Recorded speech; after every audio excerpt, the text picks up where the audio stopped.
Altura para analisarmos em estúdio os temas que têm marcado a atualidade. São meus convidados Miguel Gomes Silva e João Queiroz. Meus senhores, muito boa tarde, sejam bem-vindos a este fecho de contas.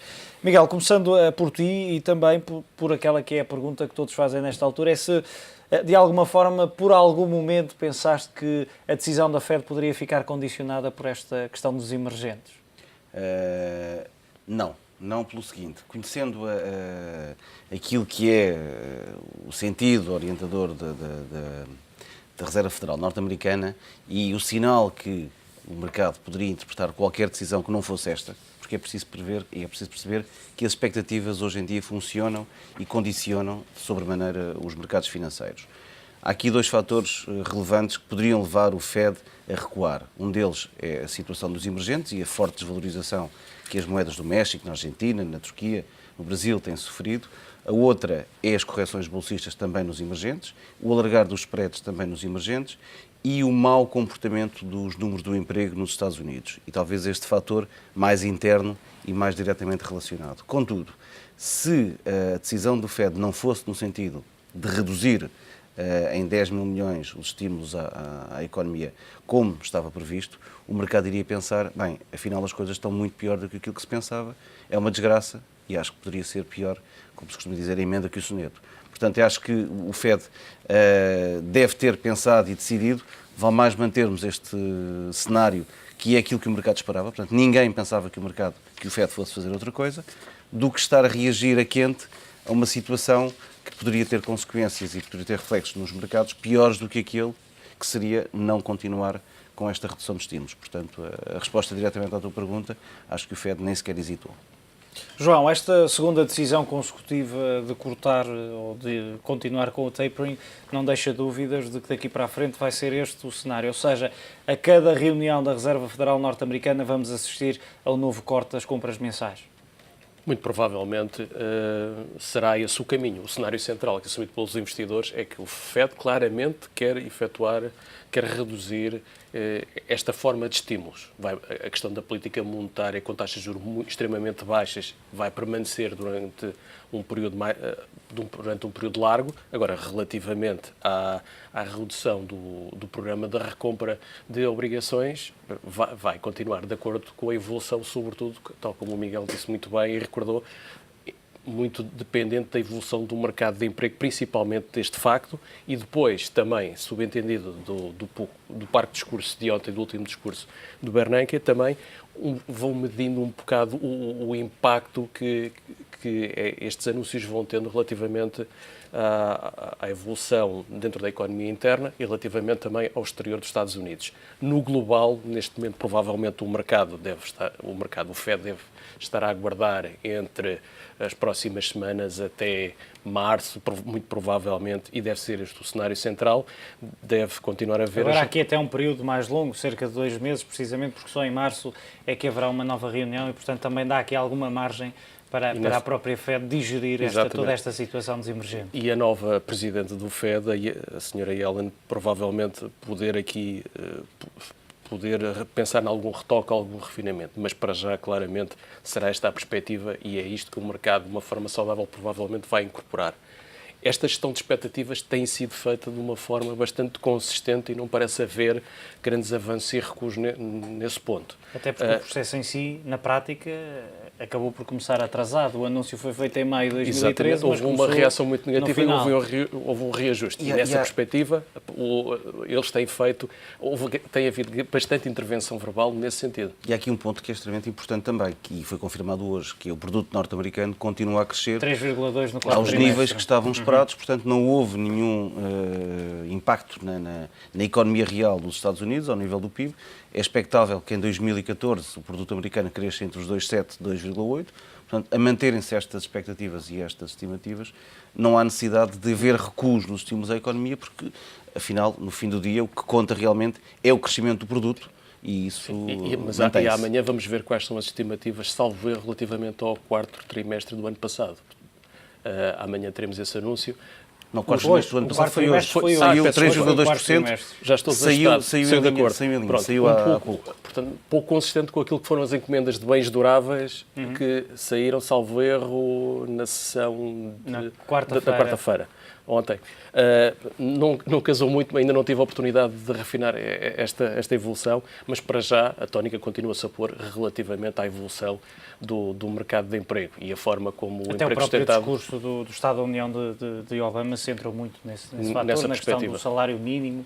Exatamente. E, portanto, vai ser agora o foco do Fed nos próximos meses em relação ao tapering. E provavelmente também é ver como é que a economia real, como é que as empresas norte-americanas também vão incorporar nas suas expectativas estas questões sobretudo nos mercados emergentes, as variações cambiais. Que impacto é que isto traz relativamente também à sua competitividade e quais são as perspectivas que eles trazem para os seus programas de vendas e de encomendas. E nessa perspectiva provavelmente poderá haver alguns refinamentos por parte das empresas e como é que o Fed mais para a frente poderá atuar. Mas para já, tal como o Miguel diz, e concordo, provavelmente isto é mais um caso pontual e há aqui e muito provavelmente há aqui também umas infelizes coincidências, como por exemplo esta questão da Argentina relativamente àquilo que vinha acontecendo, sobretudo com a Turquia e depois com os dados que ficamos a saber também nesta madrugada relativamente à China. Muito bem. Miguel, olhando para outra questão e que diz respeito, e antes de passarmos diretamente para os emergentes, apesar de já termos falado aqui um pouco disso, gostava também de ter uma percepção vossa em relação a este mandato de Ben Bernanke, que deixa oficialmente amanhã o cargo de 8 anos depois. Que avaliação é que fazes deste presidente do Fed, que curiosamente era conhecido como o Helicopter Ben, porque defendeu ao longo de várias teses, enquanto professor universitário, que se deveria sobrevoar as cidades com um helicóptero e libertar notas de dólar para que as pessoas consumissem e assim dessa forma aumentasse o consumo. E foi o que ele fez. Não de helicóptero. Eu ainda esta tarde dizia que era a metáfora perfeita. Claramente, porque aquilo que marca o mandato do Sr. Bernanke, depois, e se bem que eu acho que mais tarde, com algum tempo, se vai poder fazer um balanço. Foi assim relativamente ao antecessor, com fortes críticas em relação às taxas de juros extremamente baixas, que levaram ao elevado endividamento das famílias, desaguando no subprime, e foi agora, quer dizer, voltamos novamente a ter, depois de até 2008, as taxas de juros terem dado a níveis lá em cima, voltamos novamente a ter que corrigir e a pôr a economia no sítio com taxas de juros extremamente baixas. E claramente que o Sr. Bernanke fica marcado por uma política monetária altamente expansionista que levou os Estados Unidos a imprimirem dinheiro como não se veria talvez desde os tempos da Segunda Guerra Mundial. Acaba por ser uma política um pouco ou muito destemida. Muito destemida, muito arriscada, porque o risco da inflação, e eu recordo que na Europa nunca se quis avançar por aí, porque o Bundesbank, o Banco Central alemão, tem uma forte preocupação com o controle da inflação e todos nós sabemos que aumentar a massa monetária, ou seja, imprimir dinheiro e distribuir dinheiro, seja de helicóptero, seja de carro, seja através de estímulos à economia, tem uma grave consequência que é a inflação. E estamos ainda para ver até que ponto é que estas medidas expansionistas não poderão, a longo prazo, ter alguma consequência ao nível da inflação. Portanto, não é já, não está a ter, as taxas de juros continuam a níveis baixos, mas no futuro vamos ver. Enquanto na Europa se optou exatamente pela política contrária, que foi não vamos imprimir euros, não vamos distribuir euros de helicóptero, vamos com austeridade, com o aumento das taxas de imposto nos vários países, nomeadamente nos periféricos, com controle orçamental, vamos tentar fazer o mesmo, mas de outra forma. Eu acho que ainda é cedo e só daqui a 5, 10 anos é que se poderá ver quem é que tomou as decisões certas, se o BCE, se a Fed. Que nota é que dás ou que atribuis a Ben Bernanke pelo trabalho feito nestes 8 anos, sendo que é inevitável ficar associado a esta crise financeira? Foi o que mais marcou. Apesar de o secretário de Estado do Tesouro também ter cooperado bastante, uma pessoa que também veio da órbita de um grande banco norte-americano, não me recordo se teve alguma passagem pelo Fed, mas temo que não, mas sobretudo tem a ver com esta questão e o facto de ter defendido perante a governação norte-americana ou a administração norte-americana, sempre este facto de que havia necessidade de injetar massivas quantidades de dinheiro para a economia, de forma a tentar evitar novamente a grande crise que se verificou na década de 20 do século XX. Portanto, o grande medo, o grande papão era esse. E o grande remédio que havia para uma estrutura como uma economia norte-americana e o setor bancário e financeiro e económico norte-americano, provavelmente este é o que se ajustava melhor. É difícil não fazer uma comparação relativamente também com a Europa. A Europa, na mesma situação, preferiu mais o campo da austeridade, em que se amedrontou mais com pequenas economias muito abertas, cujo peso relativo era demasiado, é muito reduzido, em que apostou por uma não tão grande massiva quantidade emissão de moeda, mas se olharmos depois para o fruto, para aquilo que são os resultados e colocarmos as duas variações, se estamos a falar de países com mais ou menos a mesma dimensão de população, estamos a falar de 300 milhões, eu na Europa um pouco mais para baixo, nos Estados Unidos provavelmente um pouco mais para cima, provavelmente nesta perspectiva vemos que há uma decalagem, uma variação em que o mercado norte-americano ganhou quase 12%, portanto, um crescimento médio de quase anual de 2% face ao que cresceu a Europa. Portanto, no global, provavelmente, os Estados Unidos, ele correlacionado ou casa com uma medida que funcionou muito positivamente e permitiu-se fazer um soft landing e um arranque da economia norte-americana que permitiu sair daquilo que era a expectativa da maior crise que poderia haver, de que havia conhecimento na humanidade, portanto. E depois também o segundo facto de que o que aconteceu com Greenspan, o impacto que houve relativamente à evolução dos preços dos ativos que levitavam para além dos seus fundamentais, isso também pareceu ser uma preocupação nos últimos 2 anos. Daí sempre uma expectativa de que, de uma forma gradual, o discurso fosse incorporando também esta necessidade de que, a prazo, estes estímulos poderiam ter necessidade de desaparecer e que havia uma necessidade também do próprio Fed voltar a ter um balanço mais saudável e com menor dimensão. Olhando para... Há uma marca que fica, Detroit, há um artigo da Clara Ferreira Alves, escrito há cerca de 2 ou 3 semanas atrás, na revista do Expresso, Fantástico. sobre Detroit. Fantástico. É assim, a marca fica, e quem conhecia Detroit há 10 anos atrás e quem for agora a Detroit, vê claramente o que foi, qual é o impacto da crise que vivemos. Muito bem. Miguel, já que pegaste na palavra a questão dos emergentes, víamos na reportagem há pouco que muitos analistas acreditam que não passa de um susto. Será que é só um susto? Não vai ter impactos mais sérios quando olhamos, por exemplo, para o caminho de recuperação que está a ser feito pela economia norte-americana, até pelas economias do euro? Eu não acho que tenha sido um susto, acho que era algo que já era esperado. Recordo-me já desde meados do ano passado, nas várias conferências que vou assistindo, dos bancos estrangeiros, ou dos vários analistas dos bancos estrangeiros, quando cá vêm, que se vem falando que o foco do crescimento mundial vai ser Estados Unidos e Europa, em 2014 e 2015. E os emergentes, que foram o combustível, o motor da economia mundial e do PIB mundial na última década, nos últimos 6 anos, 6 ou 8 anos, claramente que iam passar a ter um papel menos de destaque, menos preponderante. O que é que isto originou? O dinheiro é escasso e houve quem investiu e quem saiu da Europa e dos Estados Unidos para investir em emergentes há uns anos atrás, agora está a desinvestir em emergentes e estamos a assistir ao movimento inverso, que é um outflow, ou seja, uma saída de capitais dos investimentos em mercados emergentes para investir nos Estados Unidos e na Europa. E isso é visível nas bolsas. Eu recordo que, se olharmos para as bolsas, por exemplo, na Turquia, na Rússia, no Brasil, no Chile, são 2 dígitos de queda nas últimas 52 semanas. É curioso ver o caso da Argentina e aqui vê-se claramente o efeito cambial. A Bolsa Argentina, na moeda local, portanto em peso argentino, subiu 64%, em euros subiu 0%, portanto próximo de 0%. E é como quem diz, os 64% foram completamente comidos pela desvalorização do peso argentino.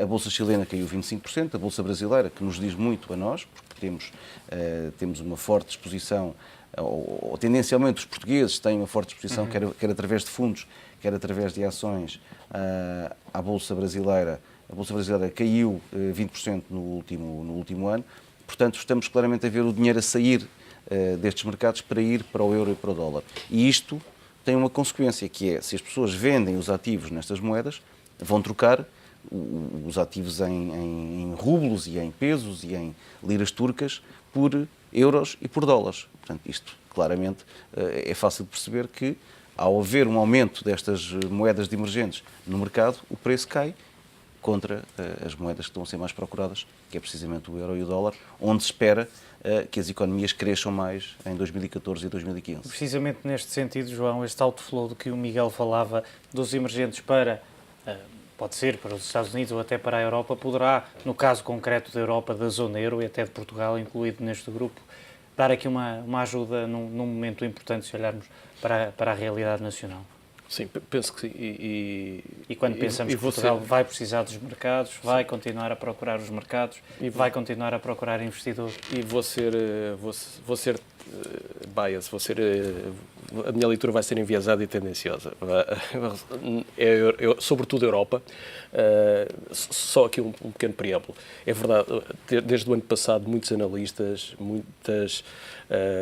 muitos experts têm referido a questão de algum abrandamento ou de ter alguma atenção relativamente aos mercados emergentes. E há um artigo muito bom também de um professor de Berkeley que referia, salvo erro, datado do final do ano passado, princípio deste mês, que dizia aquela perspectiva de trocar moeda forte por produtos fracos, já esse paradigma está a modificar. Provavelmente deverá haver um recentrado da sua atenção para olhar para as economias mais ocidentalizadas, em que o valor acrescentado conta mais. Provavelmente, isto não vai acontecer com todas as economias emergentes da mesma forma, e se olharmos para algumas economias como a sul-coreana, o impacto não é o mesmo que estamos a ter, por exemplo, em economias como a sul-africana ou, por exemplo, a brasileira. Até porque neste grupo, e é um fator que eu tenho destacado, é que muitas vezes falamos dos emergentes, dos mercados emergentes, das economias emergentes, mas há que diferenciar o grupo, da mesma forma que se diferenciou a crise do euro. E é notável agora ver a capacidade de resposta que houve nas últimas 24 horas dos principais bancos centrais. Exatamente, conseguiram, para evitar esta rápida desvalorização das suas divisas, tiveram um espaço de manobra para mexer na taxa de juros. Fazer aumentos da taxa de juros. A Turquia? 4,5% para 10%. Foi mais ou menos isso? Foi mesmo isso. Pronto. Agora, essa questão de diferenciação é inteligente e é necessária. Economias como, por exemplo, uma Turquia ou, por exemplo, uma Índia têm taxas de crescimento que comportam esse tipo de stop and de provocar esse crescimento. Agora, uma economia como, por exemplo, a brasileira, em que a taxa de crescimento estimada deve estar nos 2,5%, esperava-se 4% e agora já passa para 2,5%. Pronto, esse stop and go já é mais complicado. Portanto, provavelmente, se calhar, uma questão como a Argentina não é tão relevante, porque, recordemos, a Argentina em 2002, pronto, isso. Crise financeira. Estava nos 130% de estoque de dívida pública face ao PIB, e disse não pagamos, e atualmente andava, salvo erro, nos 30%. Isto soa assim um bocado conhecido, não é? Se algumas vertentes políticas quisessem implementar mesmo... Eu espero que a Ministra das Finanças não se esteja a ouvir, porque não tenho ideias. Não, de forma alguma.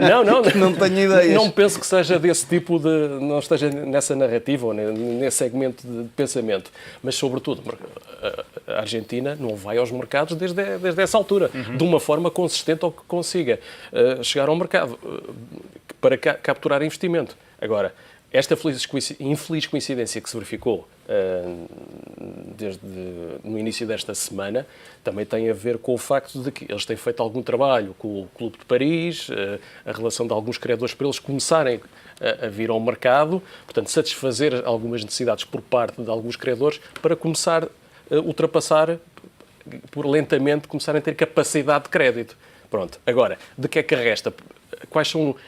Quem foram os países que utilizaram uma política de austeridade, tentaram controlar o seu nível de despesa e olhar mais para uma perspectiva de exportação, se o consumo interno não era autossustentável? Provavelmente, se calhar, esse tipo de países agora pode ter mais capacidade de ser um foco ou um alvo para os seus investimentos. Se estiverem num ambiente mais controlado e mais saudável, provavelmente nessa perspectiva, em que os preços dos seus ativos não estão a levitar em máximos históricos, provavelmente, e não falo só de ativos cotados em mercados financeiros regulados, na economia real, provavelmente aí pode ser um ambiente mais saudável para capturar investimento. Miguel, para fecharmos, últimas notas sobre a questão dos emergentes e há pouco tocaste, o João tocou num ponto, a questão da crise financeira, também se voltou a falar muito da crise da Argentina em 2002, já foi há 12 anos e há um dado interessante que o João dizia, precisamente, essa dificuldade ainda de se financiar e de procurar investidores fora do país. Sim, mas a Argentina claramente que optou por seguir um caminho que foi o errado, que foi não pagar aos credores e imprimir moeda para fazer face... porque os argentinos, dentro de casa, quem consome produtos argentinos, e a Argentina produz muita coisa, não se nota nada. Para que as pessoas percebam que este impacto da desvalorização cambial, o impacto de não pagar aos credores, tem, sobretudo, ou reflete sobretudo, em economias mais abertas em que precisam de importar e de exportar. A Argentina, como produtora, consegue, produzindo internamente, os bens necessários para que a sua população consiga sobreviver e, com pesos argentinos, ir vivendo. Fora não vale nada, ou seja, alguém que pense, e se nos recordarmos na década de 70 e 80, viajar para fora de Portugal era um luxo ao alcance de muito poucos. Porquê? Importar um carro. Importar um carro, porque um escudo não valia nada e passávamos a fronteira e se a peseta ainda era mais ou menos, quer dizer, chegava-se à Alemanha e era impossível jantar num restaurante ou fazer o que é que seja, comprar um bilhete de avião. No entanto, eu gostaria de só sublinhar que países emergentes, existem países emergentes e na América Latina existe um país, que é a Colômbia, que se tem destacado pela positiva.